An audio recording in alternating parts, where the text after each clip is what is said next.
de cine, teatro y televisión más reconocidos en México, con una amplia trayectoria de más de 30 años, destacando en producciones cinematográficas como El Callejón de los Milagros, Cilantro y Perejil, La Habitación Azul, Obediencia Perfecta, que lo hizo acreedor al Premio Ariel, y Confesiones, donde volvió a ser nominado al Premio Ariel como mejor coactuación masculina, además de múltiples participaciones en telenovelas, series y proyectos internacionales, posicionándolo como uno de los actores más versátiles en nuestro país.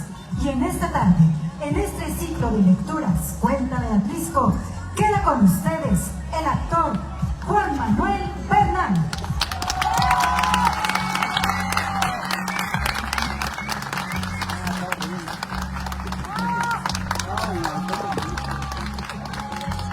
Hola, buenas tardes. Un gusto estar aquí con todos ustedes en este hermosísimo espacio de este hermosísimo pueblo mágico Atlixco, que me recibe con los brazos abiertos. Estoy muy orgulloso, muy contento, feliz de venirles a leer historias de su propio pueblo mágico de Atlixco. Gracias por la invitación, gracias doctora, gracias a todos los que hicieron posible para que yo estuviera aquí leyéndoles a todos ustedes. Así que pues vámonos a lo que venimos, ¿no? Espero que lo disfruten. Se vale que reaccionen como quieran reaccionar a la lectura. Dense un tiempo para escucharlo. Dejen a un lado el celular y déjense llevar por la lectura. Ojalá que lo logremos, que haya una conexión para que se transporten por medio de esta lectura. Ya los vi, me estoy poniendo nervioso, lo cual es rarísimo. Voy a poner, si quieren pongan todos en avión para que no los distraigan.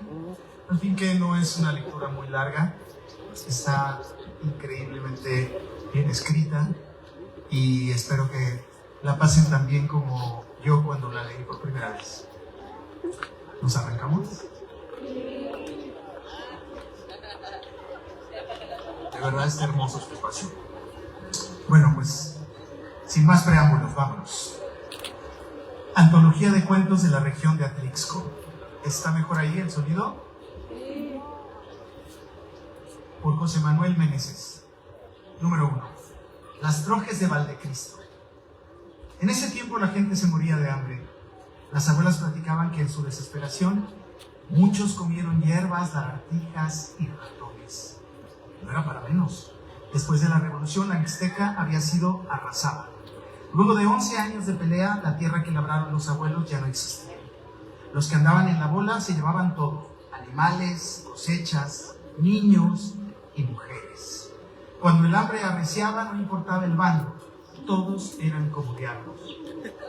En otro tiempo, esta tierra le llamaban Valdecristo por su belleza y la abundancia de sus granos, pero llegaron los extranjeros y todo se fue al carajo. Españoles, franceses o ingleses daban lo mismo. Fueran Maurer, Lyons o Gavito, a final de cuentas, frente al pueblo eran crueles e insaciables. Querían mano de obra que engordara su riqueza. Ahora, después de muchos años, la gente seguía trabajando como esclavos a pesar de los gritos que pegaban los revolucionarios. Las mentiras decían que la tierra era de ellos, de sus padres y de todos los que trabajaban. Sin embargo, la realidad era otra, muy distinta. Al menos para don Maurilio, un peón que había trabajado toda su vida en el molino de los Maurer. Desde niño miraba pasar el tren en su camino hacia Izúcar y Atecingo. Sí, Maurilio era pobre, pero tenía esa distinción que viene con los años. Caminaba derechito y bien fajado, siempre con sombrero de fieltro, que aunque pobre lo llevaba con orgullo a todos lados. Su cara, desdentada, pegada en 1000 arrugas que bajaban hasta el cuello, con los ojos tristes de quien dice muchas cosas mientras observa en silencio. Gracias a su trabajo, había creado 7 hijos. Uno a uno se había ido de Atlixco. La gente decía que andaban lejos, allá por el otro lado. Su mujer había muerto hace algunos años en medio de unos dolores espantosos en el vientre. Ahora, completamente solo, más. Vamos a repetir. Gracias a su trabajo había criado 7 hijos. Uno a uno se había ido de Atlixco. La gente decía que andaban lejos, allá por el otro lado. Su mujer había muerto hace algunos años en medio de unos dolores espantosos en el vientre. Y ahora, completamente solo, en su camino diario, cruzaba el pueblo como una sombra devastada. Con mucho esfuerzo, avanzaba hasta su casa en las inmediaciones del Ahuehuete. Allá dormía en un cuartucho, una especie de jacal que había construido a espaldas de lo que actualmente es un parque. Con el paso que distingue a los ancianos, se perdía entre los callejones más antiguos, esos vericuetos que serpentean entre calles, las calles viejas del pueblo. A veces se paseaba por los grandes arcos del acueducto o respiraba el aire puro en los terrenos de Cabrera. Ese año, la hambruna había caído como sarna a los perros, dura, implacable y con fuerza. Después de 20 años de esta guerra, la gente no sabía vivir de otra manera. En su rostro se adivinaba el efecto prolongado del hambre y la angustia. Para ellos el miedo y la muerte eran la sal de un mundo que se había vuelto loco. Maurilio cuidaba las trojes del molino, ayudaba a cargar los bultos y de vez en cuando le pedían que alimentara a los animales de la hacienda. La pobreza le había pegado a todos y sus patrones eran ahora menos ricos que antes. En otro tiempo había 1000 peones en la hacienda, ahora eran menos de 200. Eso le quitaba el sueño a la dueña. Se decía que por sentirse pobre no tenía el valor de regresar a Europa. Deprimida vagaba por los campos, fustigando con su odio a todo el que se le atravesaba. Después de que asesinaron a Zapata, la cosa se puso fea. Por este rumbo empezaron a escasear los peones. A la mayoría de los hombres los habían matado en la guerra, cuando no andaban de maleantes en la bola, o los había agarrado la racia para hacerlos generales a la fuerza. El resto quería olvidarse de todo, ser obreros y mudarse a las casas nuevas, esas casas de piedra con techo de 2 aguas. El prestigio de Metepec, El León o Cabrera ya despuntaba a nivel nacional.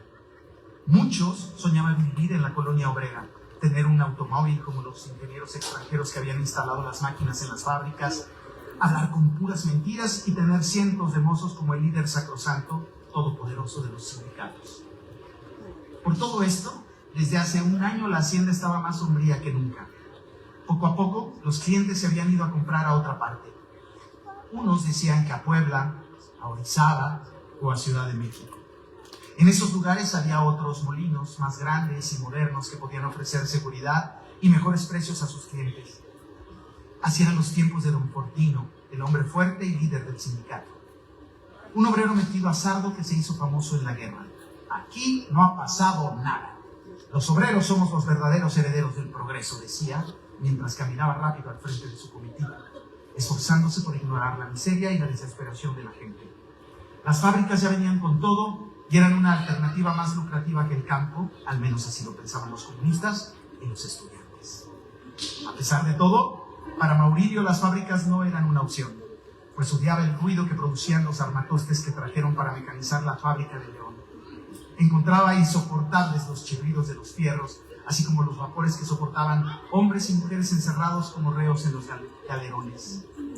Por el contrario, prefería la tranquilidad de la troje, sentir los granos desparramarse entre sus manos, pisar la tierra húmeda en el campo y observar la lenta comunión de la tierra con las plantas y los animales.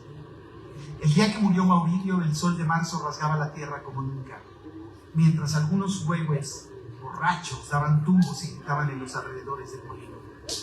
Venían invitados de Tlaxcala a preparar Semana Santa. Lejos de su camada, después de una primera danza en la plaza principal, habían salido bailando y bebiendo hasta separarse en las orillas. A esa hora ya andaban bien hinchados y con el tufo que produce el destilado de caña más barato. El sudor hacía que fuera insoportable andar con máscara. Con el gasné se limpiaban el exceso de los ojos y habían tirado sus capotes para no atorarse en la maleza. Con la furia de unas fieras y en medio de su desvarío, divisaron al viejo en el campo, a lo lejos. Bien pronto pensaron que cargaba las llaves de las arcas de la troca. Se miraba con unos cuantos pesos fáciles para seguir tomando. Sin pensarlo, avanzaron entre la hierba alta como perros cundidos por la rabia. Como siempre, Maurilio estaba sumido en sus obligaciones. Llevaba una palangana cargada con cáscara de trigo que apartaba para unos cerdos. Después de acuchillarlo en el pastizal, que está junto al sendero, rascaron en sus bolsas y hurgaron en su saco mientras todavía agonizaba. Únicamente encontraron la cáscara de unas semillas enredada en la borra que los años acumulan en la ropa. Una mujer que subía hacia la concha escuchó sus quejidos a lo lejos. Dicen que un grupo de obreros bajó para ayudarle. Lo cargaron entre 4 hasta la enfermería de la fábrica.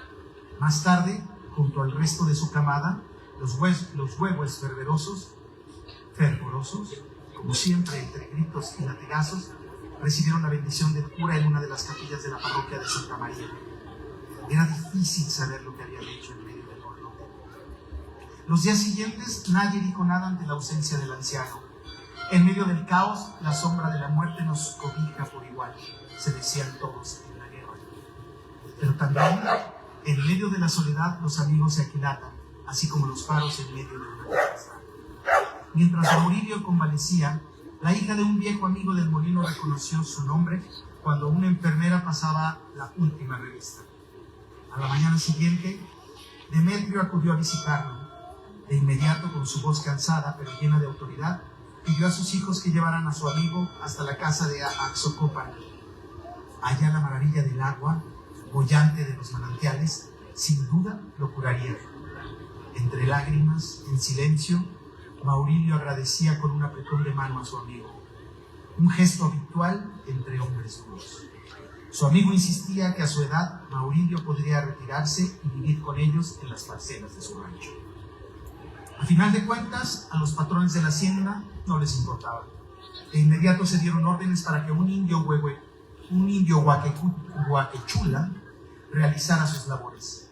Pensaban que el viejo yacía en su casa o que la enfermedad finalmente le había impedido asistir a su trabajo.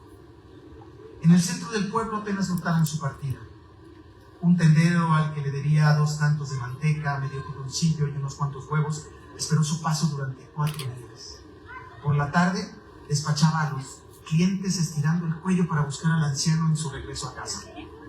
Entraba rápido a la trastienda y salía dando brincos para pillarle de frente y así cobrar la deuda. Incluso pidió noticia a 2 ancianas oficiosas que vendían frente a la iglesia de la Tercera Orden. Después de una semana, igual que Maurilio, hace muchos años, el tendero dio por perdido su dinero, en lo que fue el último pensamiento que alguien tuvo acerca de este pobre hombre.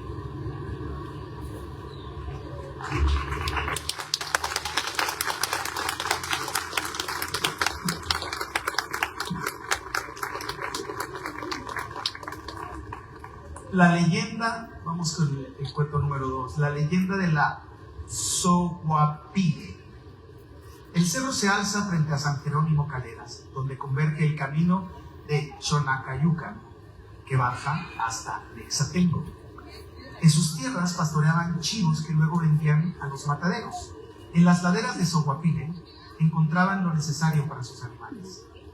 La amistad de Fermín y Rufino era silenciosa como las calles de su pueblo. Así como solía ocurrir en el campo, únicamente se hablaba cuando era necesario. En otro tiempo, la economía del lenguaje fue un distintivo de nuestros pueblos. Por eso, veían con malos ojos a los italianos parlanchines. A pesar de todo, por las mañanas se esperaban al pie de la vereda que mira hacia Xonacayucan. Desde ahí, con más de 300 chivos, iniciaban el ascenso, armados con sus ocarillas, unas varas y mendrugos que guardaban para la merienda. Vagaban por el cerro hasta la tarde, antes de caer la noche. Después de la jornada se despedían en el mismo sitio con un vago asentamiento de cabeza. Desde arriba se dominaba todo el panorama. Encaramados observaban cada detalle con detenimiento. A lo lejos, Atlixco coronado por los volcanes, la silueta de los montes que definen los límites del valle y apenas como un punto la capilla del cerro de San Miguel.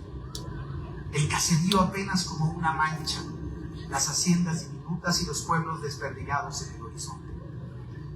Eran solo un motivo que alegraba la jornada de 2 amigos mientras merendaban. Rufino era fuerte como las varas de un encino. Subía la ladera de golpe casi sin sobresalto. Decían sus padres que el chamaco se crecía al castigo. Por su parte, Fermín era tenaz como un lobo detrás de una presa.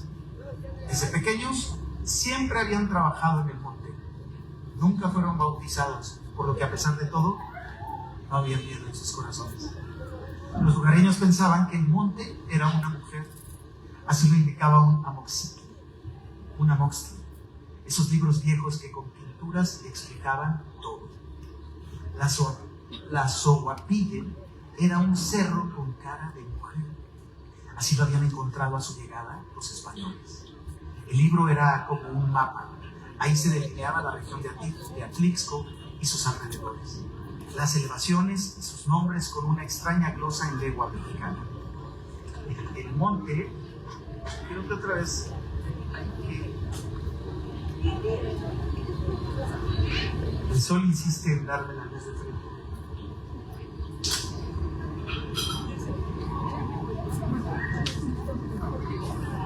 Muchas gracias. Me encanta el sol, pero no me deja leer. Perfecto. La Sohuapille actuaba de muchas formas, afirmaban los ancianos. A veces como bruma que baja la ladera y confunde a los andantes. Otras como una tempestad que azota la sierra que remata el cielo. También se manifestaba a través del veneno de las víboras e incluso como el ruido de las piedras en los tramos escarpados. De cualquier forma reclamaba sangre. Así, en medio de la vorágine, los hombres perdían el camino, se despeñaban en sus laderas o morían envenenados por la mordida de los cascabeles. Desde luego, los pastores sabían leer el temperamento de Sohuapille. Si la tierra estaba dura y les lastimaba su guarache, pensaban que la doncella estaba enojada. Otros días leían su calma y tranquilidad en la suavidad del terreno y el verdor que brotaba en sus laderas. El camino era fácil cuando su humor les favorecía, tortuoso y sombrío cuando se enfadaban. Sus abuelos les habían enseñado a bajar en tiempo, a subir siempre cuando el sol se asoma, dejando una pequeña ofrenda de tabaco, maíz e incienso en las pequeñas cavernas que se forman en las rocas. Pedir permiso y dar las gracias una vez al mes era lo indicado. El respeto era lo más importante y la amistad ante el peligro era sagrada. Por eso siempre pastoreaban juntos. Aquel día, un chivo se desbarrancó en uno de los pedregales. Lo miraron caer desde la cumbre, todavía vivo, que yacía en la hierba a 300 metros de la vereda en la que andaban. Sin pensarlo, Fermín bajó hasta el sitio, buscaba recuperar al animal de su rebaño. Apoyaba su guarache en el borde de la roca cuando resbaló por la pendiente, cayendo por una oquedad parecida a un pozo que nunca habían visto. Como si una voluntad maligna la hubiera abierto desde el núcleo de las piedras. Así obraba la doncella. Era maestra del engaño. Se había roto un tobillo y tenía el hombro dislocado. Sin decir palabra, Rufino bajó de un salto y observó la hierba y la herida. Sabía que no podría cargarlo. Fermín no se quejaba, pero había una tristeza que Rufino nunca había visto en sus ojos. Sin decir palabra, apretó su mano y de un salto subió por el peñasco. Bajó corriendo por ayuda hasta el pueblo. Más pronto que nunca cayó la noche. Un grupo de hombres fueron a buscarlo. Apenas se miraba para dar un paso. No encontraron nada. El lugar donde recordaba la caída estaba intacto. No había pozo, no había chivos, no había nada. Al otro día, solo encontraron los rebaños, 300 chivos aturdidos por el frío, rondando una peña que está a unos metros antes de la cima. De Fermín y del pozo, nadie supo nada. En el atrio de la iglesia la gente balbuceaba para que no los escuchara el padre. La doncella había reclamado al chamaco y nadie pudo ayudarlo, se decía por todos lados. En silencio, Rufino recordaba los ojos tristes de su amigo.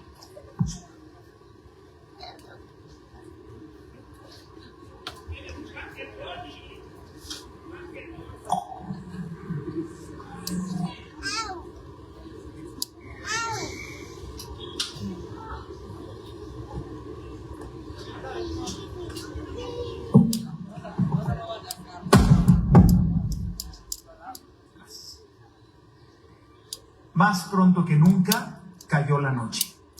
Un grupo de hombres fueron a buscarlo. Apenas se miraba para dar un paso y no encontraron nada. El lugar donde recordaba la caída estaba intacto. No había pozo, no había chivos, no había nada. Al otro día solo encontraron los rebaños, 300 chivos aturdidos por el frío, rondando una peña que está a unos metros antes de la cima. De Fermín y del pozo nadie supo nada.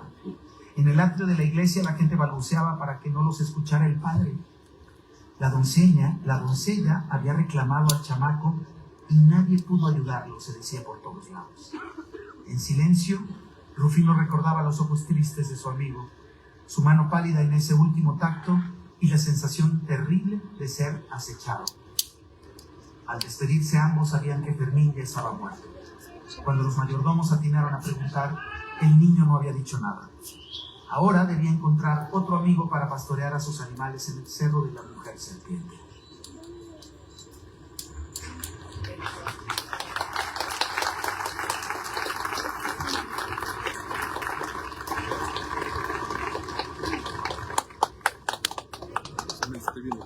Tres.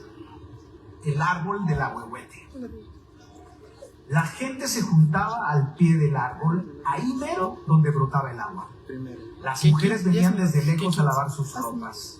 Otros, después de andar por el camino real a Cholula, se refrescaban antes de llegar, finalmente, al centro de la villa de Carrión.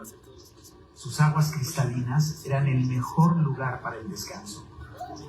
Fausto bebía agua del manantial después de intercambiar productos con las monjas del convento del Carmen. Se trataba de un tameme, decían las viejas religiosas que lo atendían haciendo gestos de desprecio. Desde el manantial caminaba 6 horas hasta su rancho en San Juan Ocotepec. Ahí entregaba el grano y otras cosas que compraba en el convento. El camino en su primer tramo estaba lleno de subidas y bajadas, bordeado de ríos y de animales. Luego entraba a la ciudad por la zona de solares chicos. Debido a una lesión en la rodilla, bajaba por el monte como un alma en pena. Su paso lento había dejado la vitalidad de la juventud en los senderos que van de San Pedro Coac, pasando por San Juan Ocotepec, hasta San Jerónimo Coyula. Después de tantos años, al lado de sus burros, había visto todo. Maleantes que subían y bajaban por el monte, sacerdotes prestos cobrando su tajada en las fiestas patronales, difuntos a un lado y del otro camino, manadas de perros que lo devoraban todo. La vida era dura.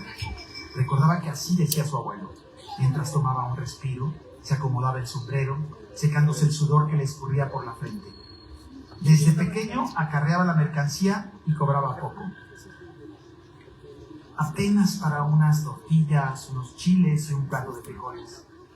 En las cuestas del camino, sus burros bramaban para hacerse hasta la cresta. Las pezuñas maltratadas y la mirada triste de sus animales encontraban eco en la parquedad de Fausto. Nunca había usado látigo ni fusta. Amaba a sus animales. Hay quien dice que siempre fueron sus mejores amigos. Los 90 kilos que cada animal cargaba se multiplicaban por causa de las lluvias que anidaban el camino. Era un verdadero infierno cuando no había, francamente, una vía intransitable. En el ahuehuete, hombres, animales y mujeres se acercaban. Sus aguas eran como un bálsamo para los caminantes. Todos guardaban el silencio propio de quienes, sin darse cuenta, heredaron una vida bajo la condición de los esclavos. Los animales bebían con la parsimonia de los reos que caminan hacia el matadero. Desde ahí, las torres de la parroquia se distinguían a lo lejos, mientras la serranía que baja del volcán amenazaba con dejar caer la noche. Después de cargar los burros, los padrecitos lo confesaban en nombre de 400 santos. Fausto no entendía nada, había aprendido a guardar silencio y salir de ahí lo más rápido posible. Después de escuchar su penitencia, partía de regreso hacia su pueblo.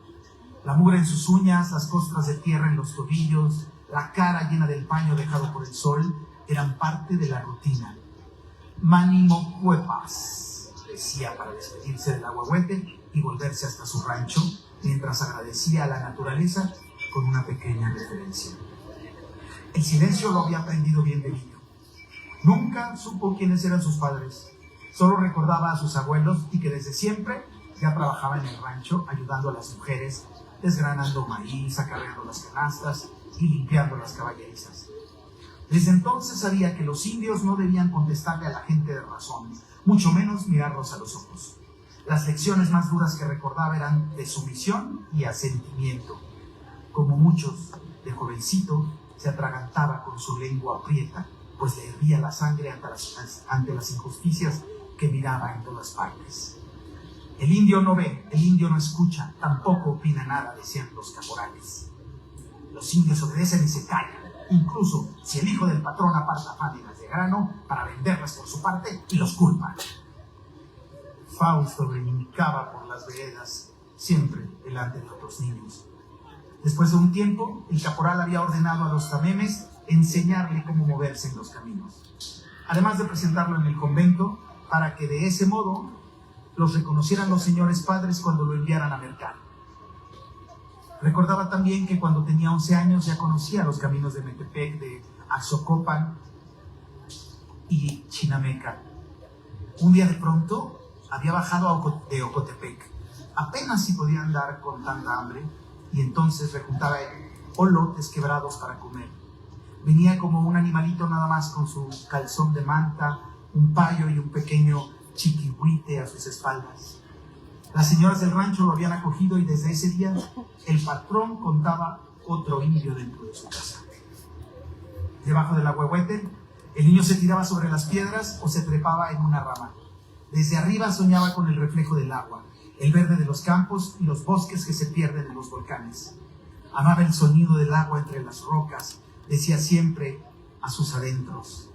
Por eso pasaba a Axocopan y a veces se escapaba hasta San Baltasar, a Tlimeyaya. La frescura del agua calmaba las heridas que los cargadores dejaban en el camino. Por andar descalzo, su piel abierta se partía dejando ver el rojo de su sangre. Las costras en sus brazos recordaban la rugosidad de las reatas con las que jaloneaba su media docena de burros viejos. Recordaba que durante un tiempo hacia el camino con Fortunato, otro niño de San Juan Ocotepec, fueron grandes amigos. A veces, después de jornadas de 20 horas, Fausto y Fortunato no se habían dicho nada. Se comunicaban con gestos, chiflidos y miradas. Cuando se perdían en el bosque, sacaban su ocarina y de inmediato se reconocían. Evitaban las palabras. Solo un buen semblante los acompañaba a lo largo del camino. De todas formas, solo hablaban mexicano y entre hombres no conviene entregarse a la liberalidad de las palabras. Así les habían enseñado sus abuelos. Así conviene a la gente del campo. Sin embargo, junto a Fortunato, Fausto encontraba alivio. El viejo, cuando descansaba en el porche de su casa, recordaba que había visto a muchos entregarse a la muerte en las cañadas, abandonarse en las profundidades del bosque o despeñarse en los texcales que se abren en las faldas del volcán. La soledad también mata. Por eso es valiosa la presencia de un amigo. En el rancho, Fausto seguía a Fortunato a todos lados. Mientras despachaba sus asuntos, se agachaban en cuclillas, veían al horizonte con las ansias de libertad que solo los esclavos pueden permitirse. ¡Qué güey!, gritaba Fausto. Y los niños corrían para arriar a los burros y preparar el viaje. Cargaban sacos, cuerdas, látigos y un pequeño itacate. En ese entonces no pasaba nada en San Juan. La silueta del volcán se erguía muda en el horizonte con su cono casi perfecto, tan característico. Aunque debido a la guerra, más allá de Yancuitlapán, era más común ver muertos que gente viva. Las viejitas afirmaban que el monte estaba cundido de tigrillo, ocelote y otras fieras que bajaban a comerse a la gente. Esto ocurría mucho antes de los abuelos, cuando había caído aquel diluvio que abrió las barrancas que atraviesan nuestros pueblos. Así decían los ancianos a sus nietos. Mientras estrujaba un paño viejo, Fausto recordaba el día que perdió a su amigo. Toda la noche había estado lloviendo. Después del trabajo, él no pudo despertarse en la madrugada. Cuando abrió los ojos, Fortunato ya se había adelantado. Eran las 4:30 de la mañana. El sonido de la lluvia arreciaba contra las lajas de la techumbre de su jacalito. Asomado por una ventana descuadrada, comprendió que nunca más volvería a verlo. La fuerza de la tormenta le dio sentido a su presagio. El frío paralizante, la neblina y la lluvia habían provocado una riada que bajaba por las cañadas. El agua se movía con la rabia de una fiera herida, devorando senderos, puentes y hasta unas casas. Además, Fausto recordaba el estrépito de troncos, lodo y todo el pedrerío. La destrucción bajaba como una víbora de agua que se deslizaba por las laderas del volcán para arrebatarle al pueblo de San Juan a un pequeño tameme y 5 burros que madrugaron en busca de su cargamento. Linda historia.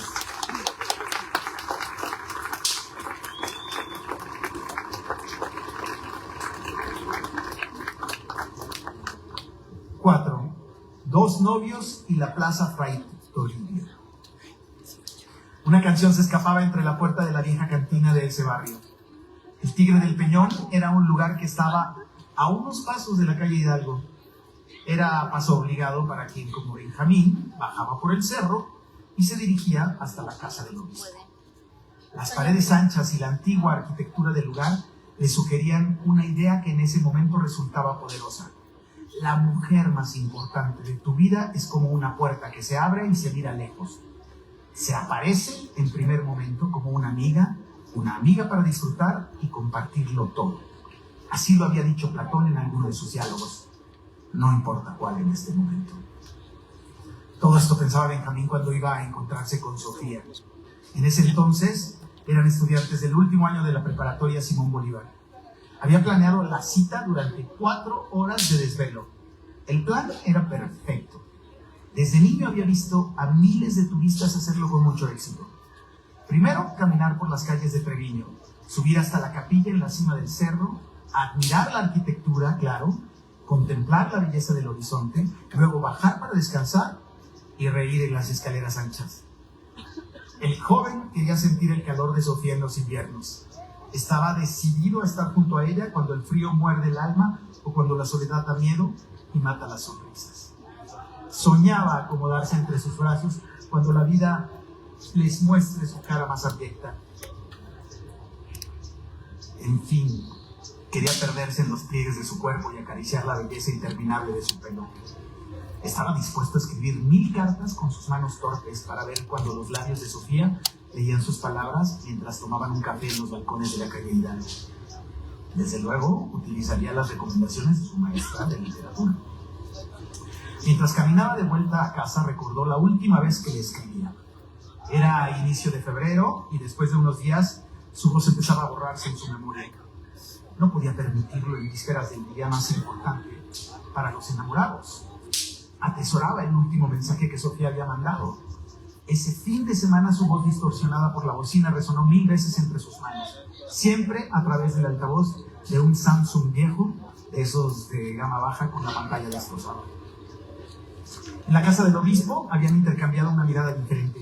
Ya no eran simplemente amigos, había algo que había cambiado. Luego, la breve caminata hasta el Zócalo, la paleta casi obligada y el café en todo lo alto del kiosco arabesco. En Atlixco se sabe todo, y todos sabían que ya eran novios. Esa risa me dice que sí. En Atlixco se sabe todo, y todos sabían que ya eran novios. Conformes asistieron a despedirse, para consuelo de todo el pueblo, que de alguna manera también los observaba. No todo era sencillo para este par de jovencitos. El camino suele ser difícil para los enamorados. El vacío dejado por la voz de Sofía era más grande en los rincones de su casa, casi insoportable. A veces, Benjamín se refugiaba en la última mesa de la cantina del centro, ahora invadida por niños fresas y por hipsters que llegan los fines de semana a sacarse una foto y a presumir la experiencia. Es curioso cómo una persona va y viene en los recuerdos, se posiciona en tu mente y la reclama como su territorio. Así como la luz de una farola que falla al fondo de un pasillo largo, o como la mente cuando sumida en espirales que se cortan para describir un nuevo espacio que te atormenta en medio de la noche. Sentado en la cornisa de su casa, con los brazos descansados sobre las rodillas, la cara vuelta al cielo y los ojos cerrados mientras apretaba sus puños Aspiraba profundamente, como quien después de largo rato emerge de lo profundo del agua. Casi podía saborear la densidad y el gusto a plomo de ese momento. Añoraba verla de nuevo, subir juntos el cerro, sentarse en su ladera y disfrutar una vez más la vista de su pueblo. Enamorado, vivía entre las sombras, deambulaba en sus recuerdos y lo asaltaban unos versos de Octavio Paz que recitaba para su consuelo. Dos cuerpos frente a frente son a veces dos piedras y la noche desierto. Luego recordaba su primer beso en la Plaza Fray Toribio. Después de 15 años, la sangre aún ruborizaba su cara en medio de un sobresalto. A pesar de todo, pensaba, no había de qué avergonzarse, pues las historias de amor escritas en el Zócalo de Atlixco llenarían 1 o 2 estantes de la biblioteca infinita descrita por Borges en sus textos. Al paso de los años, Benjamín y Sofía habían hecho su vida en solares chicos, en una casa llena de flores, libros y besos, los interminables besos que ocupaban cada tarde cuando llegaban del trabajo. Así iban y venían los recuerdos de unos novios sentados en algún lugar de Atlixco, rodeados de la magia que emana de la piedra con la que se construyeron iglesias, arcos y conventos. Todavía vagaban por Treviño, siempre hablando de sus temas, disfrutando de la vida y de ese ritmo que nos atrapa cuando caminamos por Atlixco.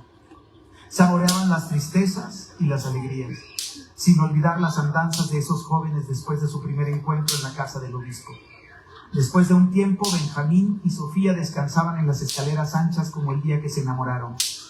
Disfrutaban el paso del tiempo como el viento que barre la planicie y estremece las flores, o como el agua de los manantiales que bañan nuestros campos. Atlixco, siempre Atlixco, pensaba Benjamín a través de los recuerdos de la mujer que ama.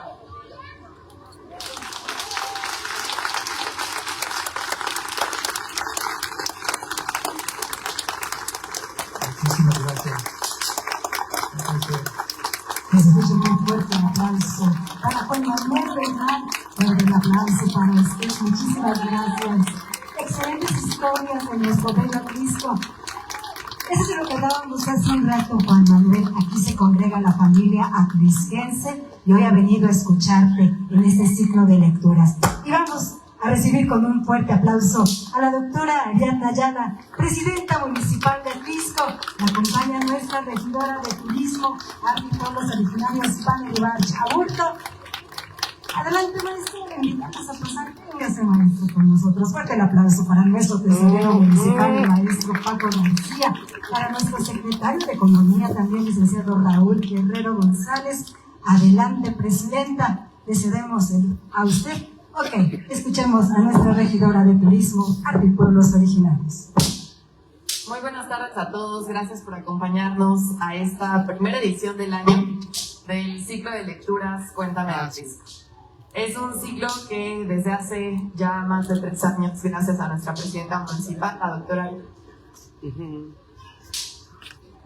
nos ha permitido vivir a través de magníficos actores y actrices a nuestro amado municipio. Porque el día de hoy no solamente escuchamos unos hermosos cuentos de la magnífica voz de Juan Manuel Bernal, muchas gracias por acompañarnos el día de hoy.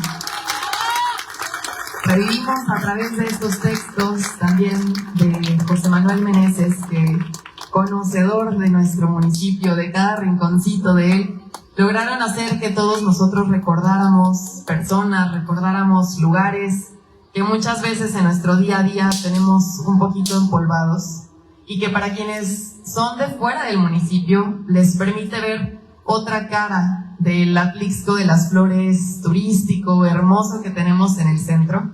Así que yo espero que nos sigan acompañando en las siguientes lecturas. Recuerden que es una actividad que tenemos cada trimestre, en donde podemos cada vez empaparnos un poquito más de lo que es nuestro municipio y sobre todo vivir una tarde en familia, una tarde de calidad, una tarde en donde la cultura y el arte están por todas partes, porque por supuesto que Atlixco es ciudad del arte y la cultura. Así que nuevamente muchas gracias a todos, gracias por supuesto a nuestro actor. y nos vemos en la próxima lectura.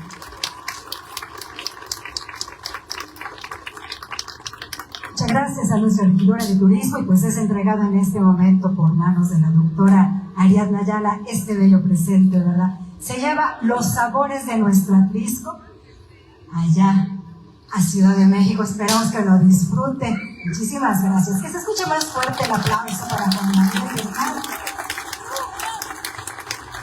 Juan Manuel, si nos puedes ahora sí que compartir qué te ha parecido nuestro bello Atlisco, nuestro pueblo mágico.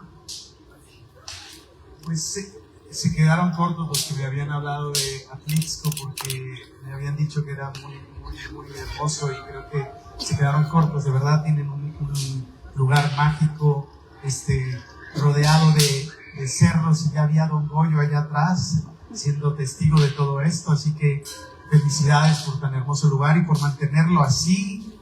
Lo que le decía a la doctora es que llama mucho la atención entrar y ver tan limpio, ver tan cuidado. Ojalá que todos los lugares de nuestro hermosísimo país estuvieran así. Los felicito que esta cultura de la lectura, seguir cultivándonos como seres humanos nos obliga también a ser responsables y corresponsables de nuestros lugares, de nuestros espacios, de nuestros pueblos, de nuestras ciudades, ¿no? Así que los felicito porque es un lugar hermosísimo y se siente una energía muy hermosa. Felicidades. Muchísimas gracias a Juan Manuel Bernal, pues que llevas los sabores de nuestra gastronomía y también el corazón en el aplauso de nuestro bello Atlisco. Fuerte el aplauso para Juan Manuel Bernal. Despedimos esta primera edición del 2026 del ciclo de lecturas Cuéntame de Atlisco. Fuerte el aplauso para la doctora Ariadna Ayala, presidenta municipal de Atlisco, nuestros amigos del presidio que también nos acompañan. Atlisco, ciudad del arte y la cultura, les espera en el próximo ciclo de lecturas Cuéntame de Atlisco. Muchísimas gracias a todos ustedes, que tengan una excelente tarde. Muchas gracias.